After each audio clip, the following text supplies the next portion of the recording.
Well, Matchday 22 is finished, and it definitely gave us a bunch of unexpected results. And the first of them was probably even the last one, but it was the game between Aston Villa and Everton that ended up with Everton winning 1-0 unexpectedly.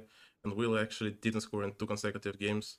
What do you feel about their performance, and why do you think they deep down a bit?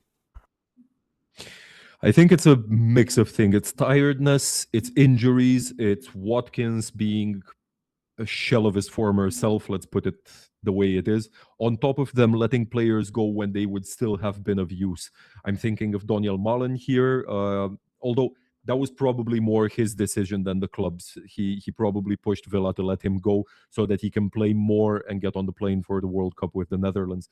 I still think Villa will be fine. They didn't score in their first, 4 or 5 games at the start of the season. Look how that turned out, okay? And you mentioned surprises. A huge one, to me at least, was the fact that Wolves managed to draw against Newcastle, and Wolves are now unbeaten in 4 Premier League games. What do you think about that?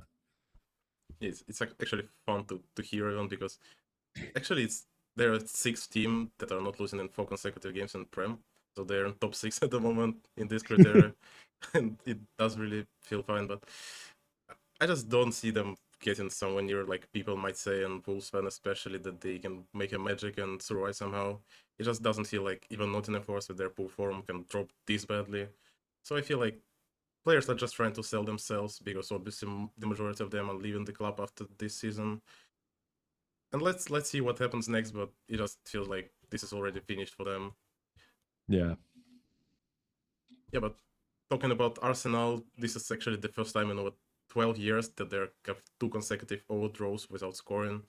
What do you think happened against Nottingham Forest, and what can they do for the title race? Yeah, they drawn, but they still somehow managed to make the gap between first and second place even better. So what do you think about that? It feels like they're playing chicken with City and Villa. Let's see who blinks first. Okay, lads, we'll take the piss this weekend and see if you can get closer to us. And City and Villa still fail to get closer.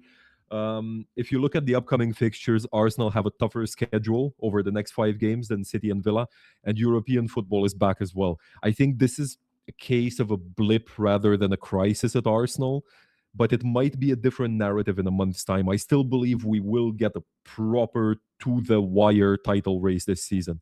For now, I won't say that I'm certain Arsenal are going to bottle it, but there seems to be some more doubt creeping in for many people.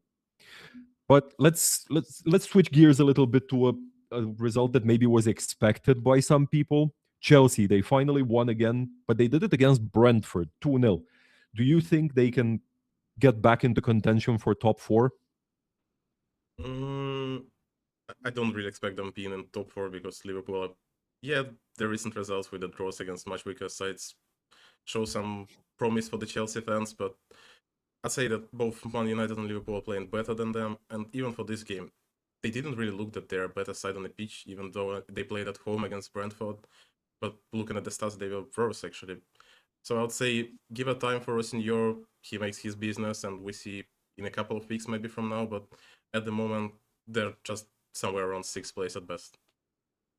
But on a final note, we've seen Leeds winning again at home over Fulham. What do you expect from them? Can they probably even somehow jump to a mid-table, especially looking at their form at home? I mean, that might be a bit optimistic. They've had this resurgence, okay, in December and January, combined with the fact that you've got at least 2 of the relegation spots already reserved.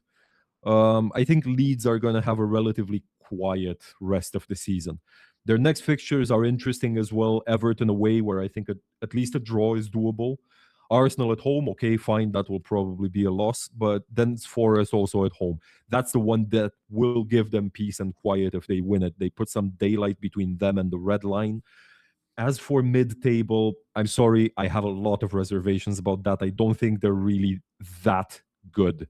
But yeah, it remains to be seen, and we will still be back to discuss the rest of the games that happened in Matchday 22. So stay tuned so you don't miss out on that.